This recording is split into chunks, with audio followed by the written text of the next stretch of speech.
Hello, everyone. It is wonderful to speak with you as part of this 2021 ImpACT virtual conference. Throughout my career, I have valued creativity and flexibility, and I'm ready to use those skills for both the challenges and opportunities ahead. For those of you who don't know me, I'm a retired health actuary and very much still an avid SOA volunteer. I've also had other important volunteer experiences. I chaired the board of a local social service agency. I was on the board of a community bank, and I'm a judge and chief referee for U.S. figure skating. I mention these other roles because we all carry more than our actuarial careers with us to our work on the SOA board. Additionally, the board invites outside speakers and experts to share their knowledge with us to help foster new and innovative ideas. Speaking of innovation, during yesterday's general session with business experts and academics from Carnegie Mellon and the University of Pittsburgh, the panel discussed how important it is to be creative, to stretch, adapt, and be brave in order to champion new ideas and approaches. The fact that we're here today virtually is in itself an example of this adaptation and creativity. You're here sharing experiences, meeting with colleagues, and getting exposed to new ideas during this annual conference. In a little bit, you'll hear from Dr. Paul Stoltz about fostering resilience and gaining agility. These are important aspects of how we need to respond as people, as a profession, and as an organization. Some examples from the SOA. The organization and our volunteers rose to the challenge and adapted for the pandemic. The Audit and Risk Committee reviewed what it meant for the financial health of the SOA. The research staff and volunteers considered important new topics and reprioritized their original list.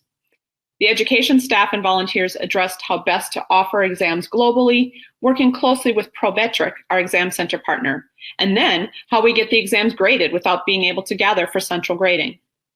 Thank you to all the volunteers, staff, and partners for flexing and stepping up, going beyond the norm to ensure candidates have the opportunity to continue with their exams. And of course, the candidates and students themselves. They adapted to their new challenges, to take the exams for which they've studied so hard. It is rewarding to see how everyone came together to make this happen so successfully. Think back to when you got your designation and the final steps to do so, namely the Fellowship Admissions course, FAC, and the Associateship Professionalism course, APC. Early in the pandemic, while I was chairing the Professionalism Education Committee, we obviously couldn't have FAC and APC in person. But we didn't want these hardworking individuals to wait to get their credentials. That's why we adapted FAC and APC for a virtual setting. I've personally facilitated many of those virtual events, and I'm so proud to have been able to welcome these new associates and fellows. Yes, there's been distance in miles and in masks.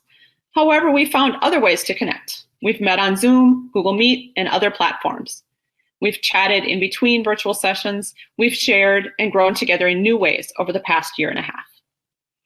As we've transitioned to virtual meetings this year for health, life, and now the annual meeting, we've had live and recorded sessions, virtual polling, networking through the meeting app, and so much more. The challenge we face for next year is not to go back to normal, but to take the learnings and best of our pandemic adjustments with us as we go forward to a new normal.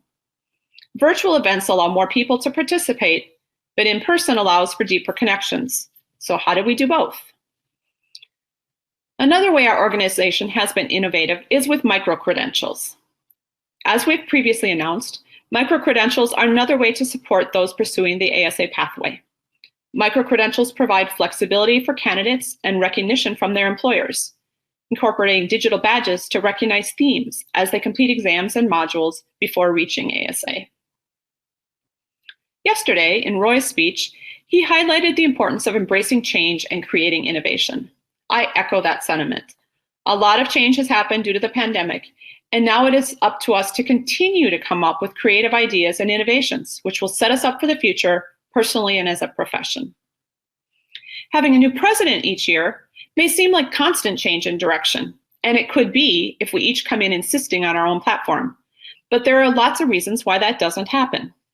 First of all, it's a 3-year progression. As president-elect, we get connected with the board strategy. Secondly, the full board votes for the strategy, and I assure you we have a set focus, with the board of directors and the leadership team building upon the carefully developed themes in the long-term growth strategy. Roy Goldman and recent past presidents each worked closely with the board and volunteers to develop and harness this strategy. And finally, the SOA staff do not turn over like the board and presidents do. They bring the history and continuity to committee and board discussions. You are in many good hands. I'm passionate about making sure the board process achieves good decision-making. Over the last 3 years, you've elected a very diverse board. Each voice will be heard, and we must challenge each other to consider other perspectives or audiences who may not be represented on the board. And now I can usher in the updated strategic plan for 2022 and beyond. The board just approved it this weekend. This blueprint provides a lot of direction. The 4 strategic themes are: 1, to further emphasize education on the skills learned rather than the facts memorized. You and I are here as lifelong learners, and we must continue to build upon our knowledge and skills to stay relevant. For candidates, it means curriculum-centered education, plus incorporating more data analytics and tech aspects, alongside social and emotional skills, namely our adaptability quotient AQ and our emotional quotient EQ. 2, accelerate international growth and support for our vibrant international membership. That means more localized content and offerings to members in those markets. 3, a spotlight on social purpose to bring actuarial insights to help the public and industry regulators. We have immense value to bring, from topics we're already known for, like retirement, mortality, and healthcare, to new topics, including climate risk. And 4, cultivate a community experience. Yes, we're the source of your exams and your professional and development credits. However, we want to expand our relationships with members, both digitally and face-to-face. And while doing so, we want to foster more diversity and representation within the profession.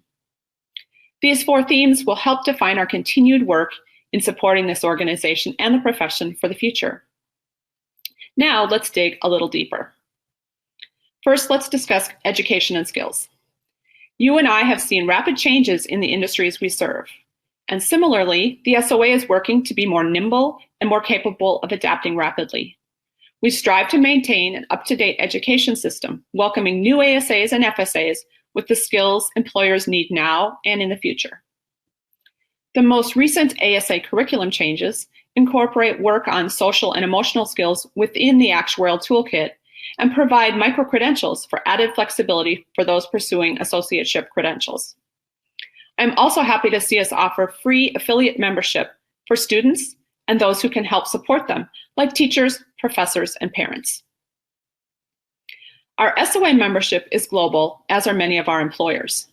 Therefore, our challenges are global too. One way we meet these challenges is by offering more localized learning, content, and resources.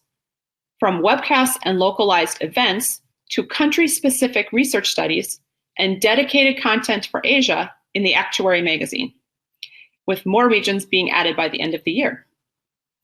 We as an organization can grow together across borders and stay connected digitally with an upcoming app, a pilot program for connecting members through actuarial communities, small and large, and much more. And it is increasingly important to have professional development opportunities available for our members, which help to freshen up our skills even well after we've received our credentials. This year, we released the Ethical Use of Data and Models certificate alongside our existing certificates on IFRS and predictive analytics. More certificates are in development. Certificates provide a much deeper study of a topic than a webcast or a meeting session allows, and they can provide for just-in-time education when you get a new assignment or take on a new role. You can participate with InsurTech events, including the Elder Tech event in Silicon Valley in December, which will look at how to support care of aging communities. We have strategic research programs where you can learn about new developments. You can volunteer on research oversight groups through the SOA Research Institute, including ones dedicated to innovation and technology or social needs, from climate impact to aging, retirement, and the cost of healthcare. We are holding the Climate Risk Symposium, which you can attend as part of our registration for this ImpACT conference. These are all ways we can learn and grow. Remember, you're in the driver's seat to evolve your skills and continue to stay relevant in your career. Also, on the topic of social purpose, the SOA continuously evolves and expands upon how we serve our communities. We develop research, both technical and practical, including new research addressing retirement and health for disparate communities. Our organization continues to support diversity, equity, and inclusion. While much more needs to be done, we remain committed to making the profession more inclusive and diverse. And we cannot do that alone, which is why we partner with others, including emerging organizations in the profession, such as the Network of Actuarial Women and Allies, the South Asian Network of Actuaries, the Sexuality and Gender Alliance of Actuaries, Abacus Actuaries, the newly formed organization supporting Asian actuaries, and the longtime partners like the Actuarial Foundation, the Casualty Actuarial Society, the International Association of Black Actuaries, and the Organization of Latino Actuaries. I previously served the SOA as a member of the CAS SOA Joint Committee for Inclusion, Equity, and Diversity, and I welcome continued support for these initiatives spanning across the entire profession. We can all benefit from stronger ties, more community experiences, learning, and gaining perspectives from everyone around us. Please remember that you have a voice and your input is important. If you have great ideas for what the SOA could be doing to help meet the needs of actuaries in your area or your field, please share them. I want to hear them. The SOA now has a process for innovation, and that process begins with ideas, lots of ideas. Sometimes we will explicitly survey for those ideas, but you are always welcome to send them to us, including through the email membercoms, that's member, C-O-M-M-S, @soa.org. I also encourage you to volunteer. We need your knowledge, time, and experience to shape what is to come. So take a moment and think about whether you can sign up for a new committee within a section, participate on the oversight group for a research project, author an article, grade exams, run for a volunteer position in next year's SOA elections, tutor through the Math Motivators program within the Actuarial Foundation, or any number of other volunteer opportunities. You can help fill a great need and have influence on the profession. Throughout my career, I've been asked to be part of teams working on the most innovative and potentially transformative initiatives. I enjoy the sharing of new concepts and synthesizing varied ideas into one path going forward. I expect many opportunities to do just that because we are going to have a busy, challenging, and rewarding year ahead of us. I welcome your support in achieving all we can for this great profession. In closing, thank you. Thank you for letting me take a moment of your time to share more about the new strategic plan. And please remember to reach out and share your thoughts and feedback.